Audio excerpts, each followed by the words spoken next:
বন্ধুরা দেখো, সকাল সকাল শুভ সকাল, গুড মর্নিং সবাইকে। আমি আজকে জানো কি করব? ফুলকপি উঠেছে না, ফুলকপির বড়া করব জানো। চলো ফুলকপিগুলো দেখো, তাহলে দেখাচ্ছি। কেটে রেখেছি।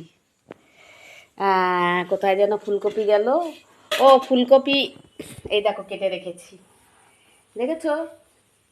এই দেখো জলের মধ্যে ফুলকপি দিয়ে আলু দিয়ে তরকারি করবো আর ফুলকপির বড়া করব, ঠিক আছে? তা চলো বড়াটা যখন করব তখন আবার দেখাবো। টাটা। হাই বন্ধুরা, দেখো বড়া বানানো হয়ে গেছে। ফুলকপির বড়া, ধনে পাতার বড়া। এই দেখো খাচ্ছি, দেখেছো? এই যে খাচ্ছি বড়াগুলো, দেখবে বড়াগুলো? এই দেখো, এই দেখো বড়াগুলো। এই যে এটা হচ্ছে ফুলকপির বড়া, দেখেছো? ফুলকপির বড়া। আর এটা হচ্ছে ধনেপাতা বড়া, অল্প একটু করেছি। এই যে একটুখানি ব্যাটার ছিল, ওটা দিয়ে করে দিয়েছি 4-5টা বড়া। খেতে ভালো।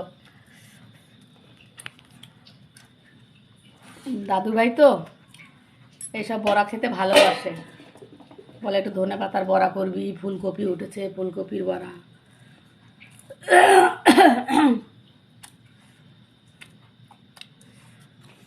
দারুণ খেতে, তোমরা খেয়ে বানিয়ে দেখবে, দারুণ খেতে, মচমচে হয়েছে, বুঝেছো?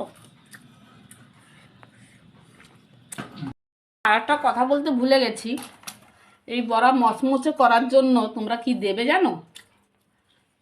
প্রথমে দিলে একটু বেসন, তারপরে একটু চালের গুঁড়ি, তারপরে আটা হোক ময়দা হোক যে কোনো একটা দিলেই হবে একটুখানি, ঠিক আছে?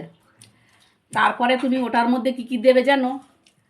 প্রথমে দেবে নুন, বড়া নেছে না, তারপরে দেবে চিনি, তারপরে দেবে একটু কালো জিরে ছড়িয়ে দেবে। কালো জিরেটা মুখে পড়লে ভালো লাগে খেতে। ব্যাস, এটা করবে।